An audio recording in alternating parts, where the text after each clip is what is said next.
সবচেয়ে মূল্যবান হচ্ছে ঈমান, আল্লাহর প্রতি ঈমান। আল্লাহর প্রতি পরিপূর্ণরূপে ঈমান না এনে, ঈমান না বুঝে, জিহাদ ফি সাবিলিল্লাহ না বুঝে আপনি যদি হারাম শরীফের খাদেমও হয়ে যান, সেক্ষেত্রে আল্লাহ সন্তুষ্টি অর্জন করা বা জান্নাতে যাওয়ার সুযোগ নাই। এজন্য তৎকালীন মুশরিকরাও হাজিদেরকে পানি পান করাইতো। তারা হাজিদেরকে পানি পান করাই ওই মসজিদের খেদমত করাকে অনেক সওয়াবের পূর্ণ কাজ মনে করতো।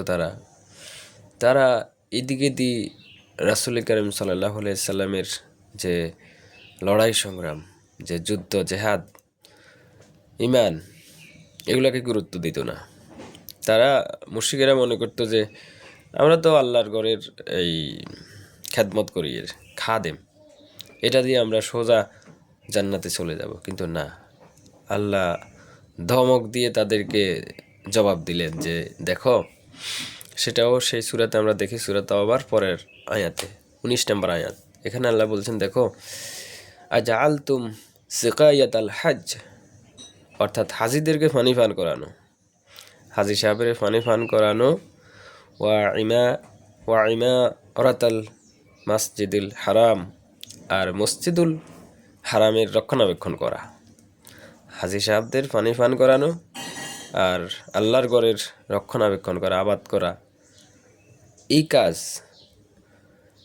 আর আমানা বিল্লাহি ওয়াল ইয়াউমিল আখিরে ওয়া জাহাদা ফি সাবিলিল্লাহ, এই তিনটা কাজ, আল্লাহর প্রতি ঈমান, আখিরাতের প্রতি ঈমান, আল্লাহর পথে লড়াই সংগ্রাম, জেহাদ, ওই দুই কাজ আর এই তিন কাজ কি লা ইয়াস্তাহুনা ইনদাল্লাহ, আল্লাহর কাছে এটা সমান নয়।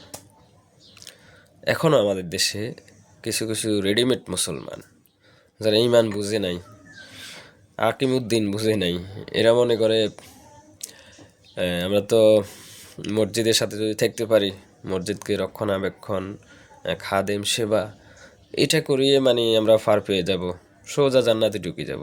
আর ওইদিকে জিহাদ ফি সাবিলিল্লাহ, ঈমানের পরিপূর্ণ রোড ম্যাপ, এগুলা আমরা বুঝাইতে গেলে তারা বুঝতেও চায় না, কয় না এটা রাজনীতি, এটা অন্য কিছু। নাউজুবিল্লাহ, জ্ঞানহীনতার যে বহিঃপ্রকাশ, এটাই আর কি। তাহলে আমাদের দেশে এখনও এগুলা অনেকে মনে করে। অবশ্যই আমরা মসজিদ আবাদ করব, কিন্তু মসজিদ আবাদ করার জন্য যে জ্ঞান, যে নলেজ, সেটা তো আগের আয়াতে বলা হলো, এই 5টা গুণ, এই 5টা গুণ যদি থাকে তাহলে তো হয়ে গেল। এগুলার পাশাপাশি আমি মসজিদের খেদমত করলাম, কোনো সমস্যা নেই। মানে ব্যালেন্স করা লাগবে, সমন্বয় হবে। সমন্বয়হীন কাজ মূল্যহীন, আর একতরফা হবে না। মানে সব কিছু বুঝে মসজিদের রক্ষণাবেক্ষণের এক ধরনের কাজ, আর আল্লাহর প্রতি ঈমান, আখিরাতের প্রতি ঈমান, সেটা আরেক ধরনের কাজ। একটার সাথে আরেকটা রিলেটেড। কারণ সেখানেও আমরা দেখলাম যে মসজিদ কমিটিতে যারা যুক্ত হতে পারে, তাদের যে 5টা গুণের মধ্যে আল্লাহর প্রতি ঈমান, আখিরাতের প্রতি ঈমান, তো এই 2টা গুণ এখানেও আছে। আল্লাহর প্রতি ঈমান, আখিরাতের প্রতি ঈমান, আর জিহাদ ফি সাবিলিল্লাহ, আল্লাহর পথে লড়াই সংগ্রাম। তো তো সুতরাং অবুঝ মুসলমান যারা ভাবে যে না, এই জিহাদ ফি সাবিলিল্লাহ, আকিমুদ্দিন, এগুলার চেয়েও আমরা এখানে খেদমত করি, আর খেদমত করে আল্লাহর জান্নাতে ঢুকে যাব, না, শুধুমাত্র এটা করে আল্লাহর জান্নাতে যাওয়া যাবে না। এটার পাশাপাশি তারপরে ইনফাক ফি সাবিলিল্লাহ, জিহাদ ফি সাবিলিল্লাহ, আল্লাহর প্রতি পরিপূর্ণ ঈমান গভীরভাবে বুঝতে হবে। তাহলে এটা যদি আমরা করতে পারি, তাহলেই এটা আর কি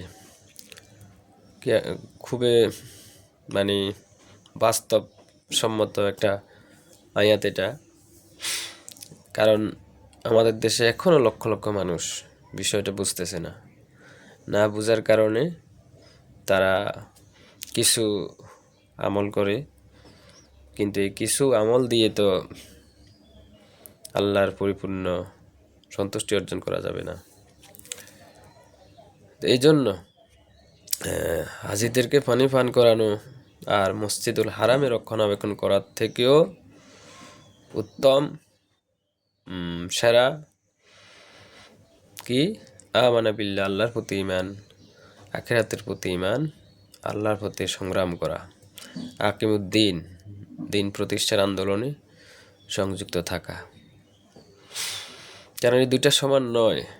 লা ইয়াস্তাহুনা ইনদাল্লাহ, আল্লাহর কাছে এটা সমান নয়। আর যদি কেউ যদি না বুঝে তাহলে ওয়াল্লাহু লা ইয়াহদিল কাওমাজ জালিমিন, কোনো জালেম গোষ্ঠীকে, জালেম মানুষকে আল্লাহ হেদায়েত দেন না। হেদায়েতের পথে আসতে হলে জ্ঞান নিয়ে আসতে হবে, বুঝতে হবে।